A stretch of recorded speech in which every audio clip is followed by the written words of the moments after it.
Bien, bonjour à tous. Donc aujourd'hui on se retrouve pour une nouvelle vidéo.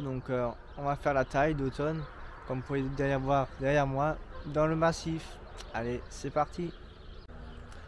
Alors pourquoi faire donc la taille à cette saison, donc à l'automne? Donc c'est pour une simple bonne raison, c'est que durant l'été, il y a certaines plantes qui sont derrière moi, donc les pivoines ou lavandes que vous voyez pas, que les fleurissent en été, donc ça sert à rien de les tailler.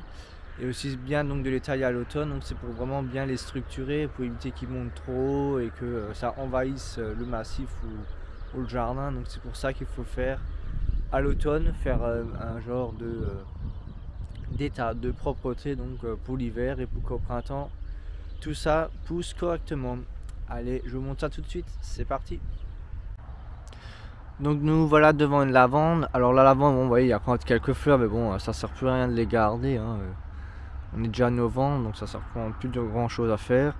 Alors l'objectif donc de tailler, c'est déjà de faire une belle boule et donc d'essayer de faire au maximum, la rendre la plus au maximum compacte. Parce que si vous ne la taillez pas trop sévèrement et pas assez compact, ça va au milieu, ça va faire ça va s'ouvrir, ça va plus être esthétique. Donc idéalement, pour que ce soit une belle forme ronde, idéalement donc ce serait la tailler bien compacte et bien ronde. Donc je vais vous montrer ça tout de suite. Allez, c'est parti. Ensuite, donc pour les deux spirées, donc on a juste ici une et juste ici encore une. Donc déjà, donc c'est de faire aussi une belle boule. Donc on peut aussi voir que les anciennes coupes sont à ce niveau-là. Donc il faut vraiment bien les rabattre, hein. Il n'y a vraiment aucun souci, ça pousse vraiment super bien. Donc les anciennes coupes, hop là, ils sont aussi juste ici. Je vais la caméra. Donc vous pouvez bien les rabattre, bien les descendre, hein, ça va au contraire faire du bien à la plante, ça va la régénérer pour ensuite avoir une meilleure floraison et une bonne floraison donc abondante. De toute façon, je vais vous montrer toute la taille en time-lapse. Je vais juste vous montrer une par une comment faire et puis voilà. Ensuite, donc là, on est devant un tuyau en forme de spirale. Donc il n'y a pas grand chose à faire, hein, à part la faire bien au niveau de la spirale, bien la structurer pour bien suivre. Et voilà, les anciennes coupes, hein, comme vous pouvez voir. Et juste ici, donc il n'y a pas tellement grand chose là-dessus à tailler. Vraiment juste un peu entre guillemets les pointes. Allez, on continue. Donc là, nous sommes devant un cyprès, donc normalement qui fait plein de boules. Donc une boule là, une boule ici, une boule là-haut. Donc là, le cyprès il a vraiment bien poussé, hein. C'est des sacrés jeunes pousses là. Donc il faut essayer de faire des belles boules. Voilà. Ensuite on passe à côté, donc une pivoine. Donc là ça sert plus à rien de la garder parce que voilà, ça commence à faner. Donc là on coupe à ras du sol et après au printemps ça va déjà de nouveau automatiquement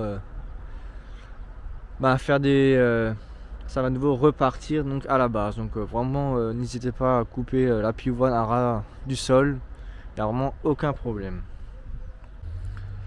Ensuite là donc on se retrouve devant une azalée. Donc là il n'y a vraiment pas grand chose à faire du tout même. On peut voir que il n'y a rien à faire. Peut-être juste enlever par exemple ce qui est ici, les inflorescences, mais c'est tout, hein. Après vous voyez déjà que là il est déjà en train de faire ses bourgeons pour faire la future floraison qui aura lieu en avril-mai. Donc il n'y a vraiment rien à faire dessus. C'est que au printemps au départ de la végétation, donc de mettre de l'engrais spécifique pour les azalées ou rhododendrons ou autres terres de bruyère. Voilà. Bon, allez, on continue. Donc là on se retrouve donc devant un salix, donc un saule crevette. Donc là elle est déjà bien belle forme. Donc là idéalement donc ce serait de nouveau une forme de boule. Donc n'hésitez pas non plus aussi à bien rabattre. C'est du saule, hein, ça pousse vraiment aucun problème, hein. N'hésitez pas à vraiment bien rabattre, hein, je vous montre ça comme je vous ai dit en time-lapse. Donc voilà. Ensuite ce qui est juste ici à gauche, c'est un lilas de Californie. Donc là il n'y a vraiment pas grand chose à faire, hein, à part le structurer, mais sinon dans l'ensemble vraiment il n'y a vraiment pas grand chose à faire. Bon, vous pouvez voir qu'il jaunit, Non, c'est déjà mauvais signe. Normalement, il faut qu'il soit les feuilles soient bien vertes, brillantes, jaunies, parce qu'en fait c'est une terre quand même qui est assez lourde et argileuse, qui est là où il est installé. Donc il y a quelques rameaux là qui tirent un peu la gueule, mais sinon après ça va, hein, c'est pas toute la plante, hein, comme vous pouvez le voir. Ça va juste certains rameaux là, vous voyez, c'est déjà bien vert clair. Ensuite là, donc on se retrouve devant un acer, donc vous voyez déjà qu'il est déjà en fin de floraison là. Donc il n'y a vraiment plus grand chose à tirer. Donc l'idéalement c'est le couper à ras.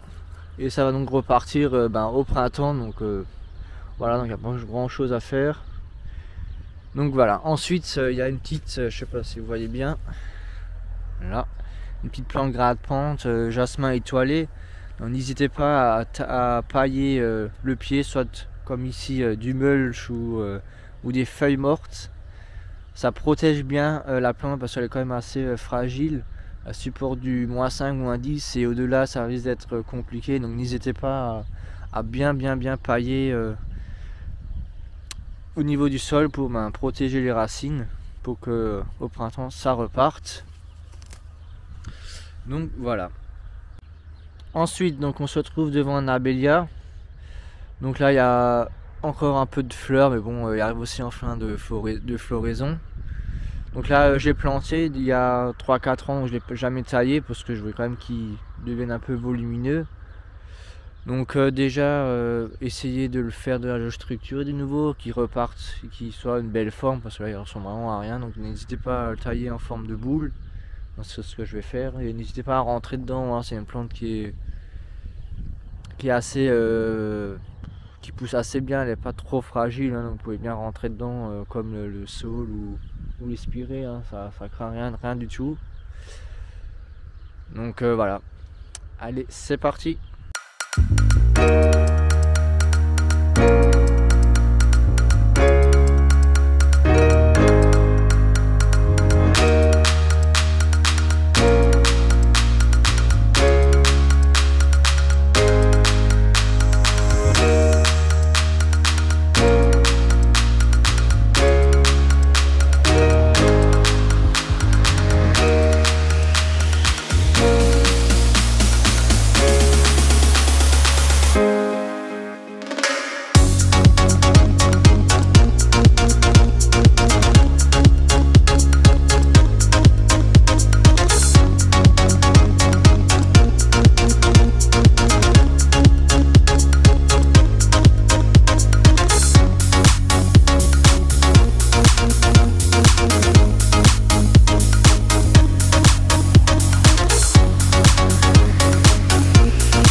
Bien, voilà, donc la vidéo est terminée, donc j'espère que elle vous aura plu. Donc si vous avez la moindre question, n'hésitez pas à le marquer dans les commentaires, hein. Je me fais une joie de vous répondre à certains sujets. Voilà, bah, n'hésitez pas à vous abonner, ça me ferait extrêmement plaisir. Voilà, il y en a beaucoup qui ne sont pas abonnés, bah, n'hésitez pas. Voilà, bah, je vous dis à la prochaine. Allez, ciao.